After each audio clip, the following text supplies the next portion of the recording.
I wanted to ask you a few questions about why did you decide to write about that subject?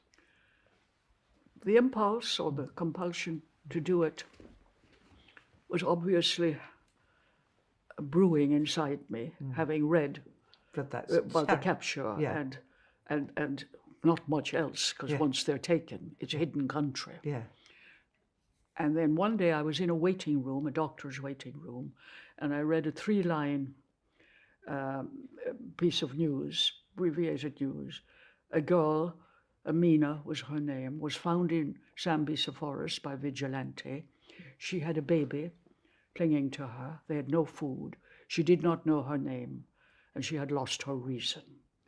And there and then, because it's funny about the incubation of a book, there and then I thought, I'm going to write that story.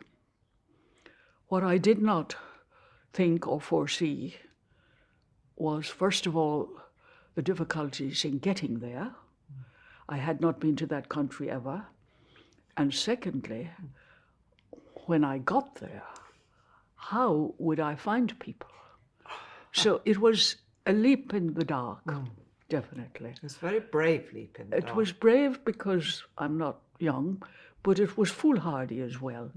But I have no regrets about doing it. There were some hairy moments, some chastising that I wasn't from that country, but I don't believe in that chastising. I think if something can be, if you have because the book happens in you before you actually start saying the words. I was a girl once, but not anymore.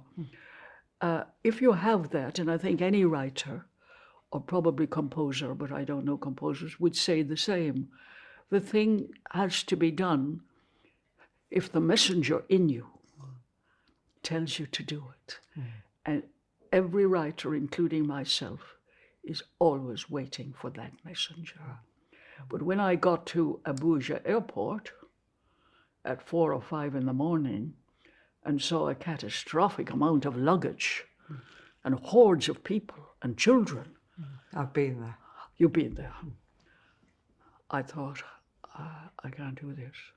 I'm not going to be able to do this. Were you by yourself? Yes. Yeah. I have to say my fear, not the fear of physical or corporal danger, although that probably was somewhere in me, but the fear that I had come on a wild goose chase. I moved a lot, and it was in places like ID camps and a lot of places run by organizations, UNICEF and NGO, that I made the contacts to then meet slowly the girls. I went twice, in fact. And the meetings were they were formal, they were nervous, and also the girls had, I think, first of all, they were very shy to talk about very savage things. Wow. Is not easy. No. But an elder always came with the girl and the baby, and usually 2 girls came, and one would wait outside. And the first question, to get into things, the first question I asked one girl, and I found it very helpful. I said, could you remember at all any dream you had while you were in bondage or taken away? And she did tell me a dream. She told me a dream which has a place in the book.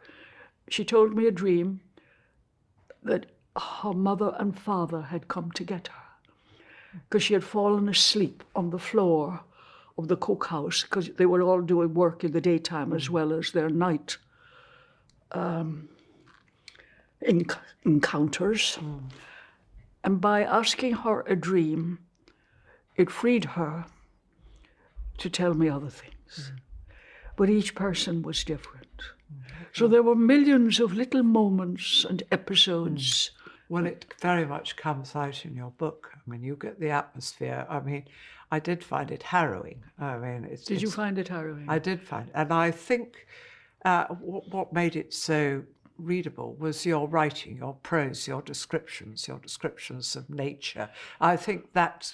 Well, I wanted to give it its geographic place. Yeah. And it's, for instance, there's one moment in the book that a girl also told me. So it was piecing together this jigsaw of moments, and then the imagination having to go further in. Yeah. But some of those girls, perhaps all, will never. Trauma like that, it does not go away. If there is any hope in it, and I wanted to bring into the book, that was the one word I meant to ask you when I said, when you put the book down. I wanted to bring some glimmer of hope without making it false.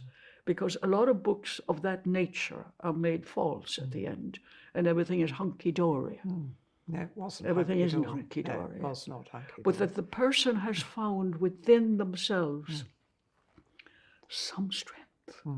Some strength. I mean, it's true for lives everywhere. Everywhere. Exactly. It's true for lives now, here, in the world, in this situation. Everybody finds their own bit of strength. It's finding strength and keeping it. And keeping it.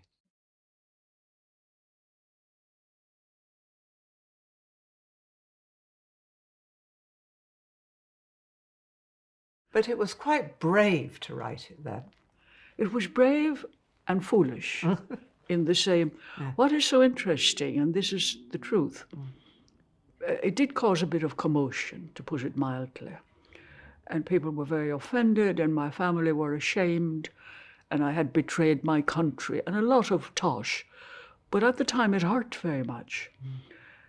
And so people say to me, how could you have written that book?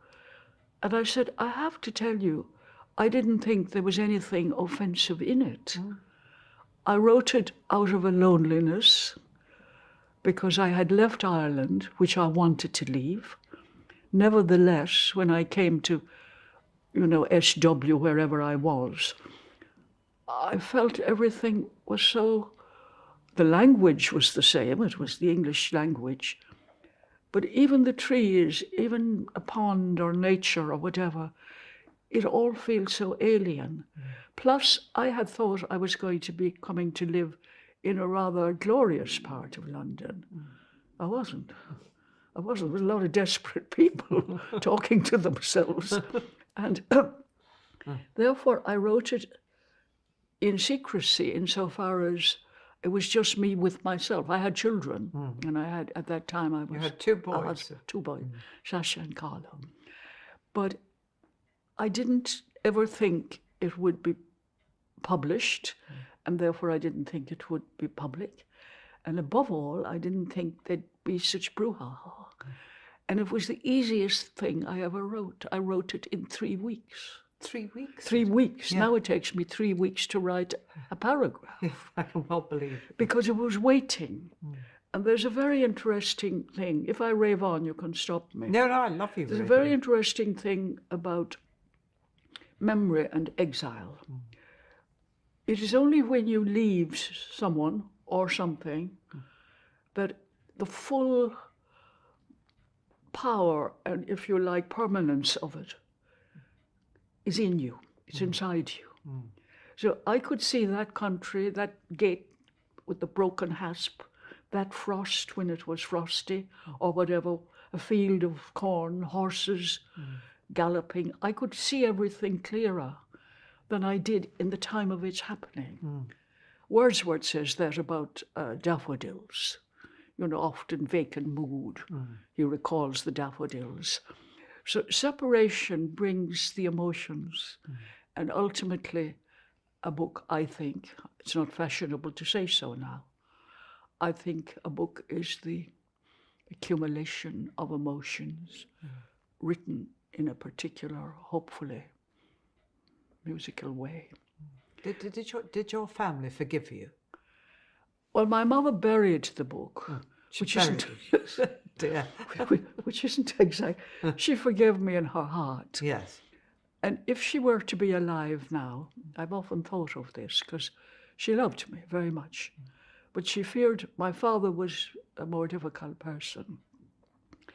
My mother feared genuinely for my immortal soul. It was partly fear for that and disgrace in the community. But she forgave me, but it was never spoken about. And in a way, forgiveness, for it to be fully felt mutually, some little word has to be said. My father didn't mention the book, which was better. Yes. But my mother, you see, she had never read.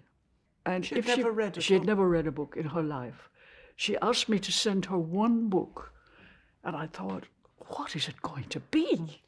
You know, the Decameron at this point, I thought.